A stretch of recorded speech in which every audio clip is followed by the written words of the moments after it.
Welcome to Women in B2B Marketing, a show where CMOs, VPs of marketing, and all strong women leaders in B2B discuss their top tactics, strategies, and tips for building high-performing teams, leveraging trends, and ultimately rocking their marketing careers. Made by and for women, insightful for all. I'm your host and 15-year B2B marketer, Jane Serra. Let's dive in.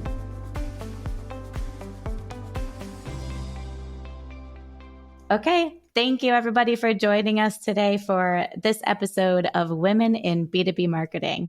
Today, I'm super excited because I am meeting someone who I feel like I've known for 4 or 5 years now, thanks to mutual friends. We have the one and only Jamie Tharp with us, who is a Digital Access Program Director at UPS. And she also has 20 plus years of experience working partnerships. So today's episode will be all about partnerships, the ins and outs. And I'm so pumped to dive into that. Welcome to the show, Jamie. Thank you, Jane, for having me. I was telling you before we started recording that I have anticipated meeting you for a really long time because two people that I think very highly of. Shout out to Jenna Ochoa and Eric Christensen. Yes. I think very highly of you, and you score very high on my must be good people meter. So it's great to meet you.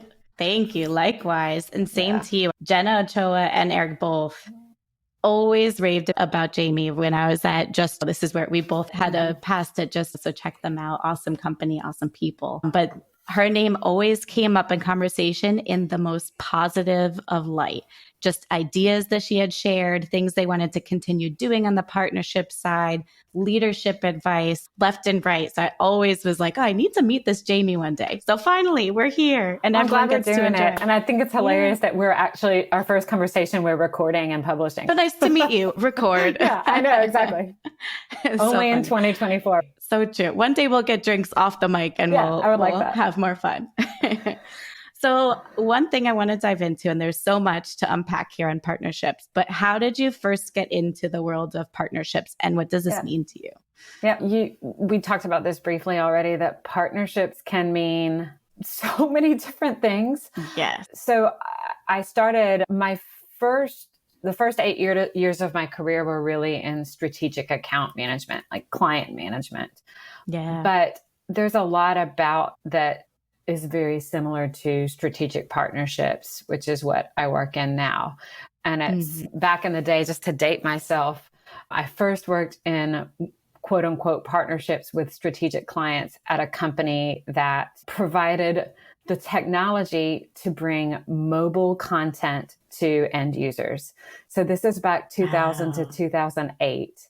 And this is when you had a phone and the phone had a little button that said internet on the button. Yes. I remember that. And there were smartphones and dumb phones. Yes. So that was where I started. And I was working with companies like Universal Records and Warner Records. But because SaaS and the cloud was not a thing yet, when you had a very big strategic customer, you were essentially building a product together to take to customers because there was no cloud offering that you just templatize and copy and repeat for every customer. Every customer had their own bespoke instance of the software. Wow. So you're essentially, a lot of the job was defining a roadmap for the product together, which feels a lot like a partnership. Yes. So I always talk about working in strategic accounts in the early days of smartphones, back when you had to actually use the word smartphone, as being a lot like a partnership because you're defining something together. You're going to market together, which in my opinion is what partnerships are, is having a joint value proposition that you're bringing to your end users or customers. So started there. Love that. And through your career, you've been at all size of companies and well-known names, lesser known names, but I'll list off a few. So Bronto, for anyone who remembers the Bronto days, they were like the god of email. Yeah. I remember when they closed, literally there were like RIP parties and everyone wanted their swag and brought it out. It was like a big deal. Oh, I have 30 uninflated Brontos in a bag in my house still. Wow. And they're like, they're treasures. So funny. You know who you can sell? You can sell those to Comsor. It's a new company that their Brontosaurus is their thing. Okay. So funny. And They're then very valuable to me. I Oracle. may never sell them. Yeah, that's true. That's true. Keep them. But NetSuite, Oracle, Just Uno, of course, our shared company, Amazon, Cart.com, now UPS. So like some huge brands in here. So we were talking about this a little bit before. Can you talk through how partnerships can differ at different companies? You were listing a few off to me before, SaaS versus non-SaaS. Like, can you break this down for us, the world of partnerships? Yeah, you had sent me a few questions in advance, which I really appreciated because it got my head turning on where I think the meat of our conversation will come from. And I made a quick bulleted list while I was eating my lunch before I got on of 5 considerations or dichotomies. Yes, the first would be SaaS versus non-SaaS. So meaning, are you taking a product and trying to get it to as many hands as possible and it's little customization? Or are you selling a bespoke software product that is highly customized? So that's one model. Are you doing a volume play? So I would say, for example, my time at Amazon Pay, that was very much a volume play because Amazon Pay competes with Google Pay, Apple Pay, PayPal, and it's a checkout method, right? And you are wanting to drive as much volume through that checkout method as possible. So that volume play, like UPS, for example, that is, we're trying to drive shipping volume versus Bronto, which was very much, we want to do, our smallest merchants were doing 1 to 5 million in annual revenue, but ideally much more than that. And we're putting together customized deals that are negotiated individually, which is a very different business. Another category would be referral-based partnerships versus reseller-based partnerships. And then the last one would be, are you focusing on a services enablement capacity? So Justin was a great example of this, where Eric very quickly understood that his job is to make excellent software, but you should let the agencies that are experts manage the services components. Or are you a company that is really wanting to see a lot of significant revenue off selling your own customized professional services? So those are some of the things I would take into account when I think about what partnership model you might be considering. Yes. It's just so interesting because I feel like at every company you go to, and this, I'd love your perspective for a career, right? In partnerships, when you're looking for a new position, let's say, and you see there's a director of partnerships, VP partnerships, and you read the job description, it can just be so different from one brand to another. How do you make sure that your experience parlays into a different partnership role, or just how have you experienced that pivoting from one type of setup to another? Yep. I usually try to go straight to, and this is something that they talk a lot about Amazon, which I will never not think about, and it's working backwards from the customer. So I try to immediately get to, how is the customer interacting with the product that you're selling, whether that customer be, and most of the time this is B2B in SaaS software world. So how is your business customer interacting with the product? And backwards engineering the experiences. And is that more of a volume? Like, how do they intersect with the decision that they have to make about whether they use your product or not? Where does that happen for the customer? So you have to work backwards from that. So that's where I usually start. And once you understand what the customer decision points are, you then understand what your options for how you take it to market are. Yes, that makes sense. And to make sure I have a handle on this, do you see, and this could also vary company to company, the customer as the end user? I guess I'm thinking a SaaS situation. So again, it depends on which dichotomy we're talking about. But for instance, if we're a SaaS company partnering with another SaaS, would the customer be, in from what you just said, the shared customer that you both have, or that partner? It depends on who's making the decision, right? So I'll go back to just many times, like we ran referral partnerships at Justin, which were largely technology partnerships, but the ones where we were working with agencies, those agencies were making the decision before it even got to the person paying for the software. So they would go out there and they would vet all of the marketing optimization software, the display optimization software, which is the category I'd put Just Uno in, is like display optimization and segmentation. They would take a look at all the options, and maybe there's 5 that are best of breed.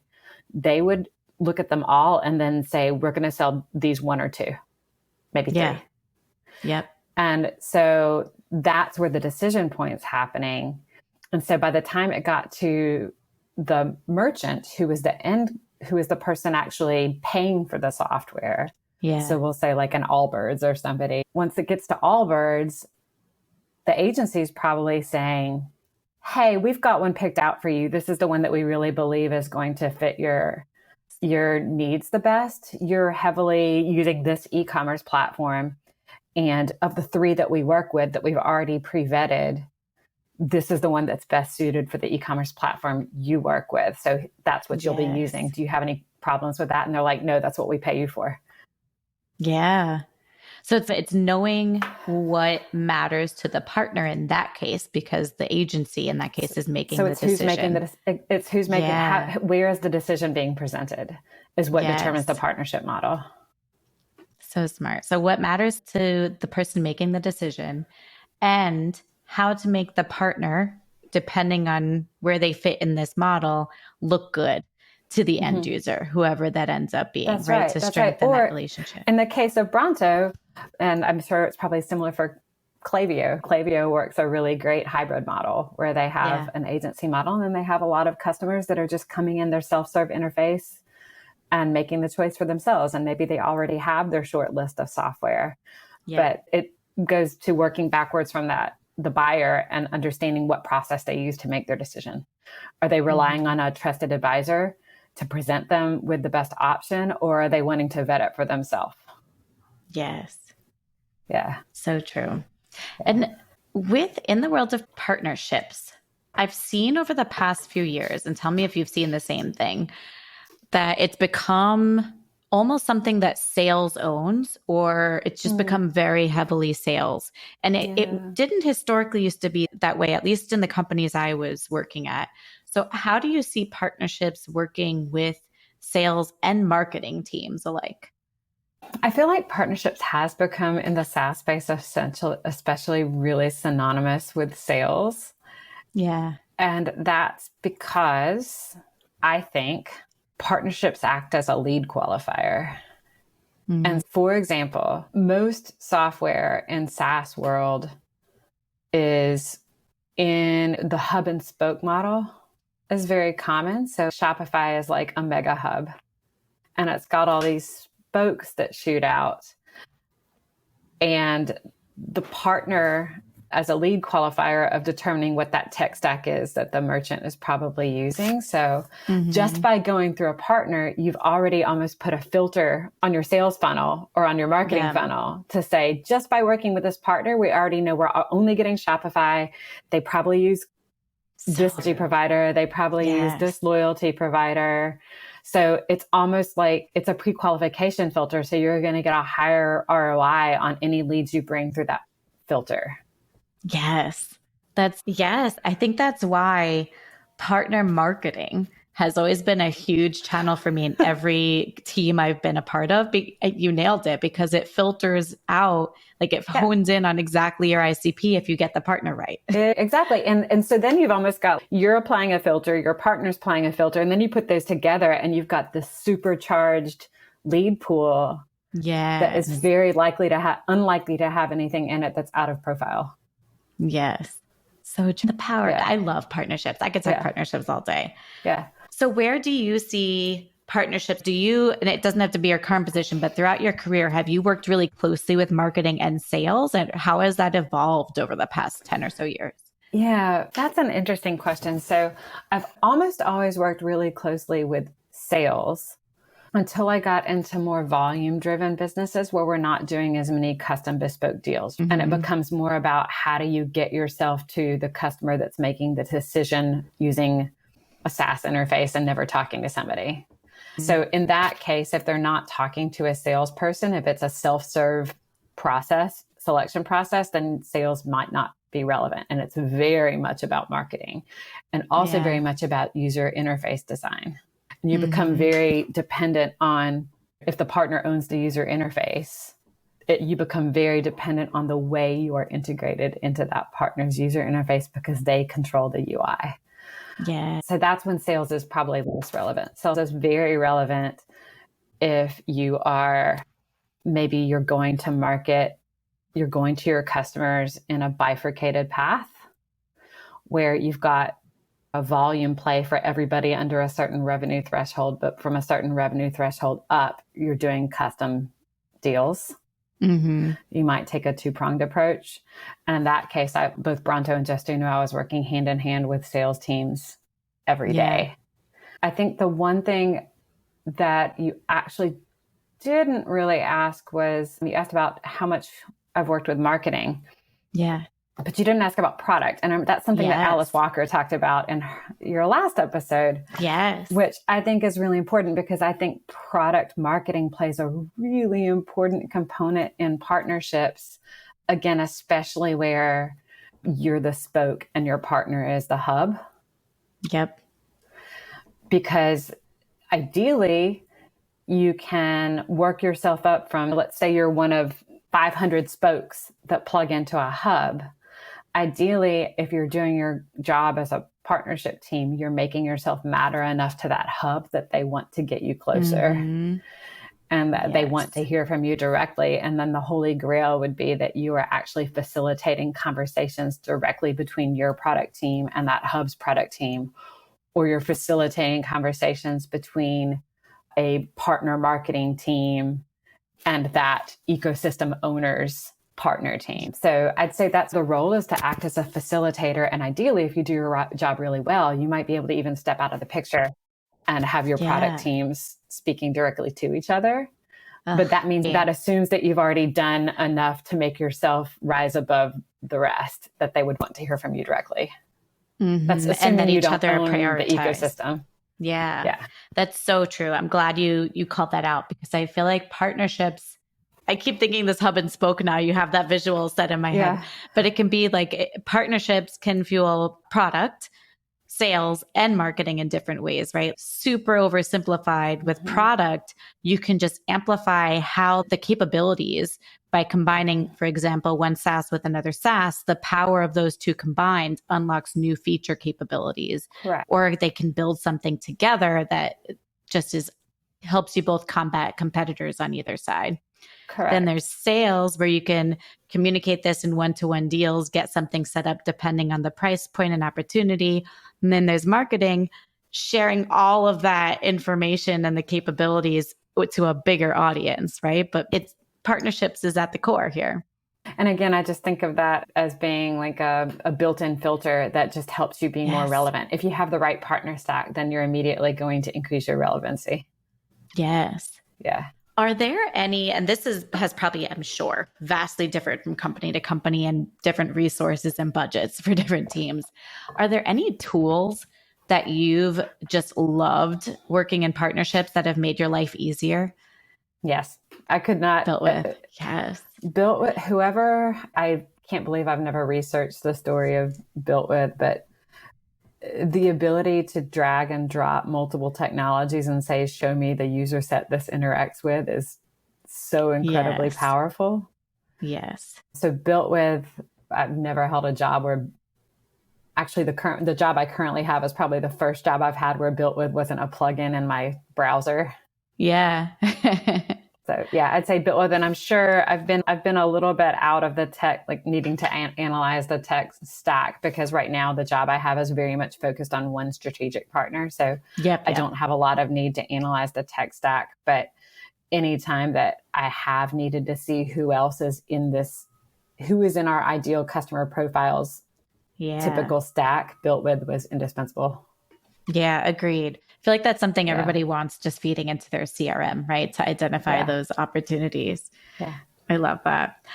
Another thing I wanted to dive into, again, this may vary from company to company, but I'm curious, what metrics matter most to you? I'm sure it's different in your current role, but I'm curious, if there's, what is synonymous with partnerships to you? Is it revenue at the end of the day, or what metrics are you tracking? I'd say, let's say I gave a little thought to this. Right now, and in my previous role, I looked really closely that we were always talking about share of wallet, because they were, my current role and my time at Amazon were largely volume plays. Yeah. And we're looking at, say, the partner's customer base is our addressable market. Yeah. Looking at that whole pie and saying, what share of that pie do we have? What share of wallet do we have? Or to look at a particular, to look at the wallet that's being, the volume that's being processed through that partner's platform, to say, what share are we getting as opposed to a handful of other competitors that are also in there? So that was a really important metric for those volume driven partnerships that I've worked in. When I've worked in more traditional sales funnel partnerships, metrics are, largely what you'd see for a sales role, but being compared partner to partner. So it would be number of opportunities created, close rate of opportunities, time to close. But then we could say, like at a SaaS company that's largely doing a sales funnel, you can look across your set of partners, and almost like you would with lead sources from marketing, you say which are performing better, which have a faster close rate. And you can pick out themes among, do partners that we integrate with via a tight API integration tend to have a higher close rate than partners that are just tossing things over the fence to us. Yeah. You would hope so. They do. Yeah, typically they do. You're removing friction from the end user's experience. There's less work for them to do. Or the other one that was almost always true was when you're working with someone who's a trusted advisor, like an agency. Agencies would almost always have the highest close rate because they've all but sold the solution by the time it even makes it to your desk. Because they've done all the pre-vetting. They know the needs and the pain points, and they're able to, at exactly the right time, say to the buyer, hey, I think I have a solution that's going to solve all your problems. Let me hook you up with this person that I work with on a regular basis. They're great. They're going to take good care of you. And I've already told them everything about you. Yeah, it's perfect. It's like a layup. You just pass it over and it's pre-sold. Very cool. Is there anything that you see working best now or in the past year or so? Things have obviously evolved and changed up and down in the past few years. Everybody's positions, I feel like, have gone through the ringer. Is there anything that you see working in partnerships, or what's most important to keep in mind with partnerships to be successful?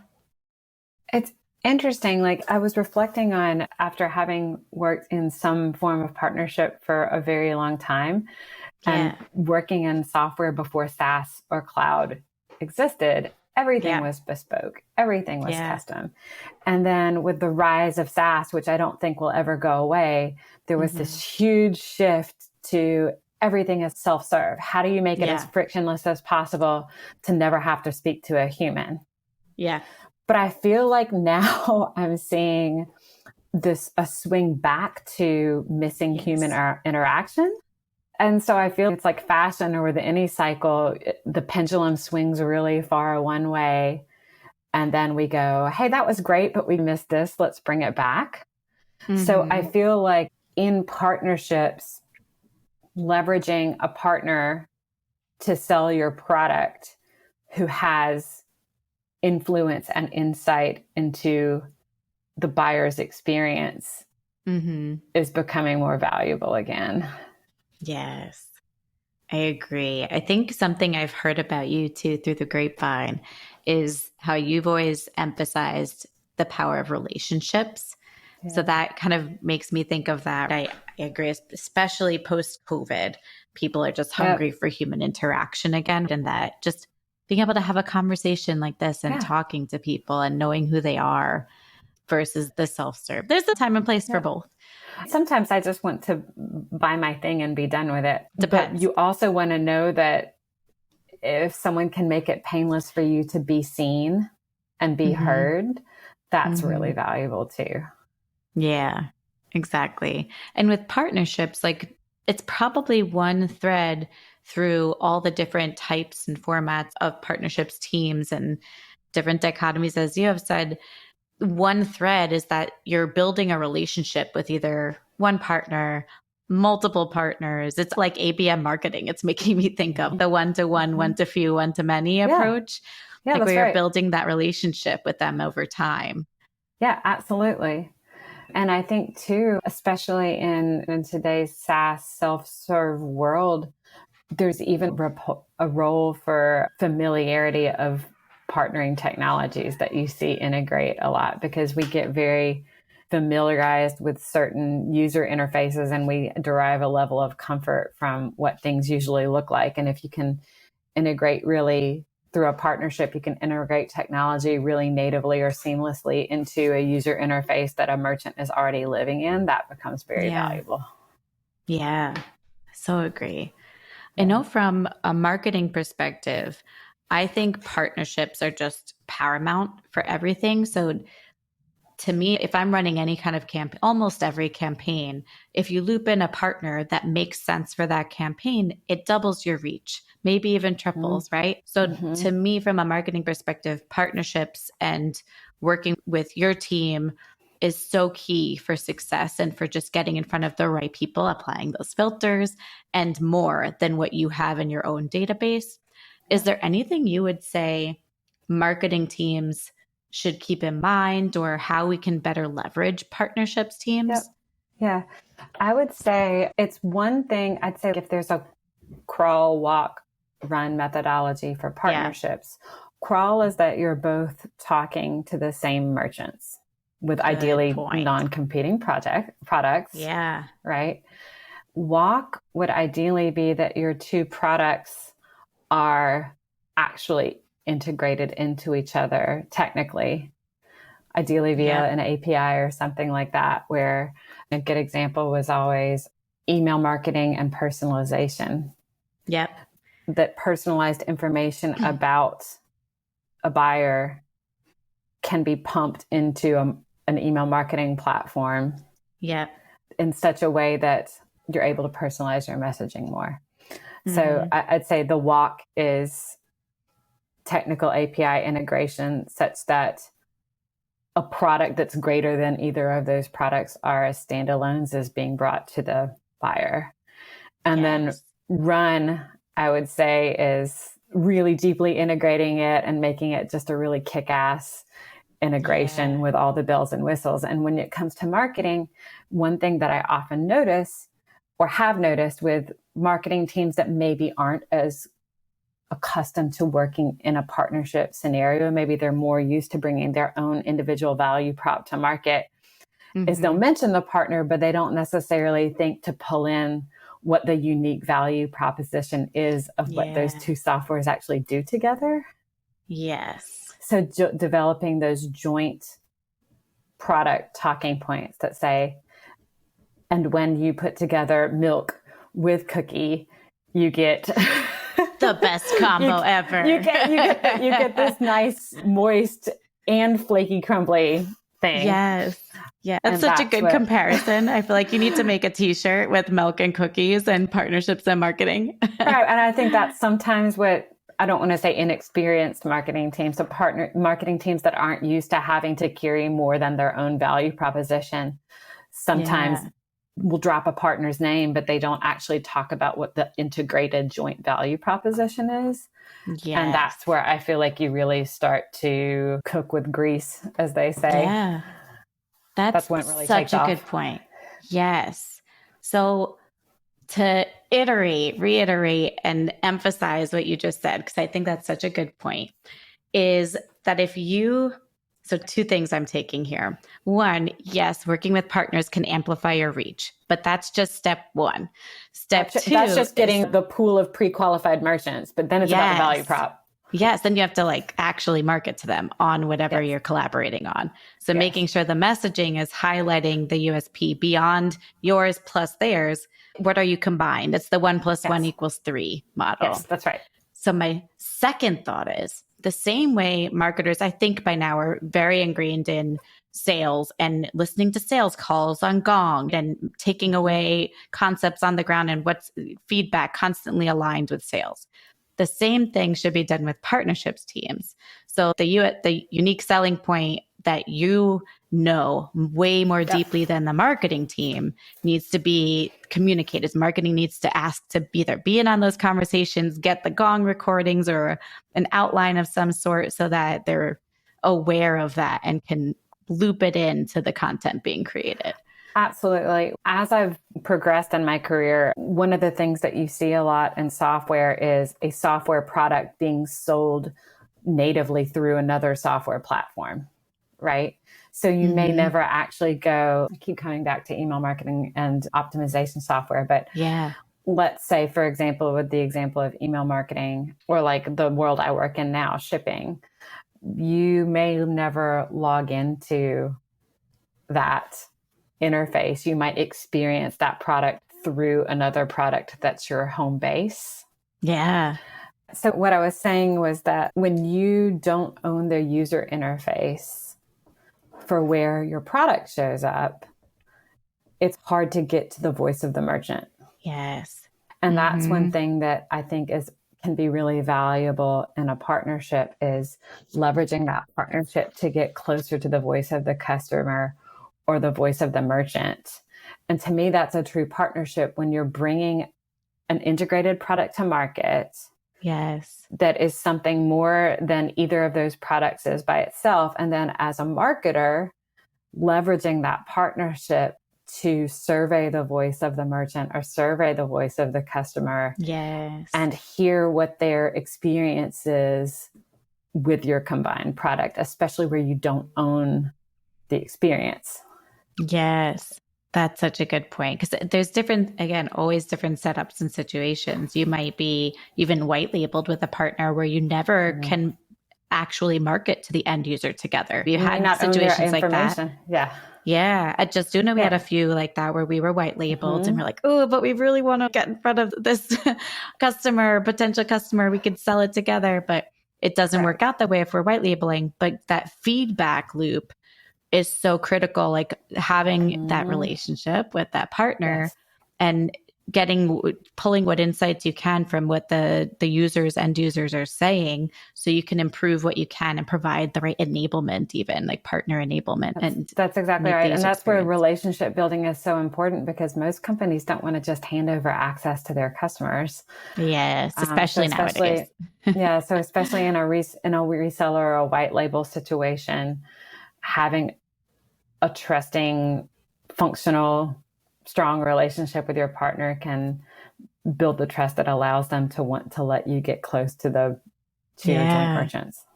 It's all about building that trust. You're right. It all comes down to that. It's the same as with customers, like especially in enterprise sales, right? If your customer's enterprise, you have to build that trust so that they're okay giving you $60,000, $100,000 for this product or that service.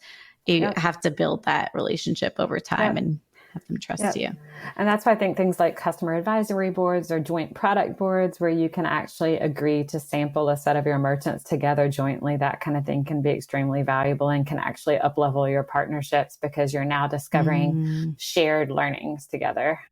Yes. Yes. Even if you, again, depending if it's white labeled or not, but if you can have some sort of collaborative onboarding or course, depending how complicated it is, or creating that content together that helps educate them on the power of 1 + 1 combined. Yeah, absolutely. And that's where you asked about collaborating with marketing or sales. That's where I see a really savvy marketing team. A marketing team is savvy when they understand that both partners probably have a unique relationship with the merchant, and recognizing who has purview into what aspect of the merchant or the customer's experience. Yes. And I'm going to dive a little deeper on the relationships here, because I saw when I was doing my LinkedIn stalking, and we were talking about this a little bit, but you were tasked, going back to Bronto days, with building out the European arm of Bronto, and you moved to London for a couple of years to do. I'm curious, was that kind of, did you see that as being paramount to building like those relationships in Europe, having you on the ground there versus doing it from afar? Yeah, so to be fair, I was tasked with building out our European channel partnership. So I was not Okay. building all of the European Bronto presence. I had Got it. a Yes. team of amazing Yep. coworkers Yep. that were all carrying part of that heavy load. But I was the first partner team member on the ground. And I think the biggest thing I learned from that experience was knowing how to be heard when nobody knows who the heck you are. Our brand was Yeah. entirely unfamiliar. Wow. There was no awareness, and we were a green dinosaur, Yeah. that helped, but no one had ever heard of us. And Wow. that was, to me, that's what the beauty of partnerships is. If you can Yes. make the right relationships and understand who merchants lean on as their trusted advisor, then you can leverage that partnership to understand what matters to the merchant and help them. You can glean learnings that could take you years to get by trying to get to the merchants directly. You can go to partners and understand what their needs are and aggregate those needs and start to see themes and figure out how you leverage the trusted advisor to solve a pain point rather than fighting an awareness battle. Yes. How were you able to, in a new geographical setting where you were unknown and they somehow didn't know about the green pants at all of the trade shows here in the US and everybody in their Bronto green? I'm curious how you were able to establish those relationships with partners so that they would unlock this new reach for you and new insight in this new market. Yeah, I spent a lot of time honestly, traveling to agencies, going through a deck that really focused on agencies and focused on where is the opportunity for them to make money selling their services. Yeah. So it was very much not about our software sales. It was about understanding the agencies and saying, which services do you make the most money on? What would you love to have? If you could have a monthly retainer and it was 20 hours a month, what would you be doing with regard to email? And then really delving into going super deep. And I would often pull on sales engineers or other sales consultants to come in and say, make this person an expert in these type of life cycle marketing campaigns, build them cheat sheets or automation templates that serve the specific use cases that this agency focuses on. So I made it all about making it incredibly easy for that agency to position the services that they want to sell. And our software was just a how. Yes. Which goes back to this is why marketing has to tap into partnerships, because that insight is just so great when you're working with an audience through a partnership. Yeah. That's cool. I mean, it almost didn't matter what our brand was, honestly, as long as the agency could come up with the most sophisticated, let's say they focused on quick serve restaurants. Yeah. How do we make our service the most handy wrench in your toolkit for tuning up a quick serve restaurant's campaigns? Yeah. So first, identifying what matters to them. Yeah. And what they care about. And then second, building either product wise or enablement material wise, something that made it really easy for them to bring to their prospect. And candidly, Bronto sadly is no more. It's gone the way of the dinosaur. But that was something that was friction for us, was that we also sold. I know there's been a lot of noise in the market with Klaviyo introducing professional services recently.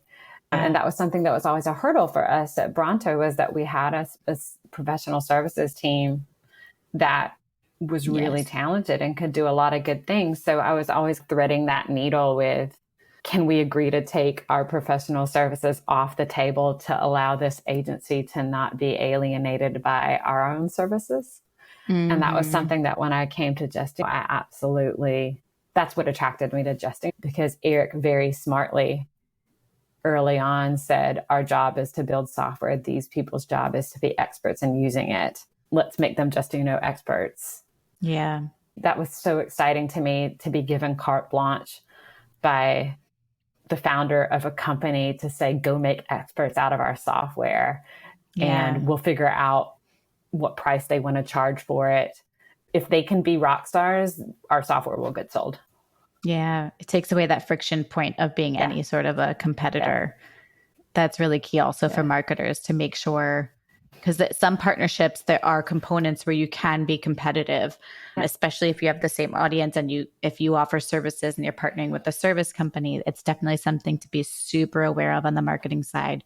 What messaging you're getting in front of whom, making sure you're not crossing any barriers there. And that was always really interesting, because I feel like it required a lot of savvy deal analysis, because as a marketing team, I think it's easy to look at your funnel and say, okay, here's our close rate for merchants on Shopify or on Magento or on BigCommerce. Yeah. But the question is, why are they closing? Which ones are closing and why? Who else is involved in the deal? Is there a higher close rate when certain integrations are attached? Is there a higher close rate when certain services partners are attached? And then thinking about, is it the message that I'm giving that is, hey, Mr. Merchant, that's closing these deals for me? Or is there a different audience that's actually receiving our marketing message? And maybe would it benefit us to maybe just speak directly to that agency or that trusted advisor to the buyer rather than to the buyer themselves? Yeah. And these Eric are more metrics on to that. Look into. Yeah, Eric went big on that and said, let's just call it a spade and speak directly to the people that are doing the pre-vetting for the buyer. Yep. So smart. Yeah. And definitely it comes back to, right, these are metrics to look at. And then it comes down to speaking to who's making the decisions, right? Yep. Back to what you said in the very beginning. Find out who the decision maker is within the partnership, and learn all you can about them, either through interviews, surveys, all of the above. Yeah, it really comes back to mapping the buying journey. Yes. How do you work backwards from the point of purchase? What decision points went into that buying journey?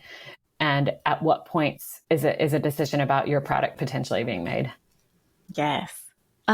Again, I feel like we could have an entire series on partnerships alone, Jamie. Maybe that's another. I have one more. I want to respect your time. I know we're wrapping up. We have a whole nother topic I would love to dive into. Maybe on another episode, we'll go there. But I'd love to know, what is one thing you would tell your younger self just starting out in partnerships without realizing that was the path you were going on, starting out as an AE, right? What were you, like on the CS side, what would you tell yourself back then? Yeah, I think I would, I still tell myself this, is to focus less on how I'm perceived and focus more on the value being provided to your customer. Yes. I do think in a relationship where, especially in partnerships where I wasn't a direct salesperson, I was working with a direct sales team, but I'm greasing the rails for sales, right? Yeah.